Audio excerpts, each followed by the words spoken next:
And one day, her mother told her that she needed to go into the forest to visit her grandmother because her grandmother was feeling sick.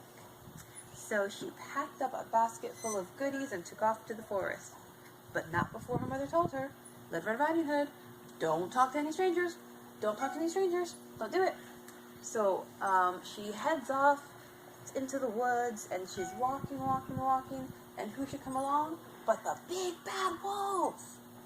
And Red Riding Hood doesn't know he's a stranger, so he talks to him. And he goes, Little Red Riding Hood, where are you going? And she goes, well, I'm going to go see my grandmother. She's sick. And he goes, oh, where does she live? And Little Red Riding Hood, not knowing that she shouldn't tell people where her grandparents live, was like, oh, she lives out in the forest.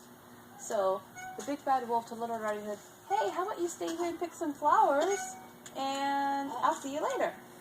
And all the while, the big bad wolf takes off and goes to her grandmother's house and eats her grandmother. Yeah, eats her grandmother. So finally, Little Red Riding Hood gets to her grandmother's house, and she notices her grandma looks different, and she goes, oh, Grandma, what big eyes you have. And she goes, the better to see you with, my dear. Oh, Grandma, what a big nose you have. The better to smell you with, my dear. Oh, Grandma, what big teeth you have. The better to eat you with. My dear. And then the big bad wolf ate Little Red Riding Hood. And after that, he was tired, so he took a nap. And he snored like this, like, really loud snoring. And a huntsman happened to walk by the cottage, because he would normally check on Granny, and he saw the big bad wolf. And he saw that there were people in his tummy. So the huntsman took his axe, cut open the big bad wolf's tummy, and out jumped Little Red Riding Hood and her grandmother.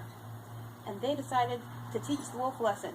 They put some stones in his belly so that when he woke up, he was really thirsty. He was super thirsty. And he went to the pond to drink. And when he went to have a drink, the stones in his belly made him so heavy that he fell into the pond and drowned. And everybody lived happily ever after except for the wolf, because he was a bad guy and he drowned. The end.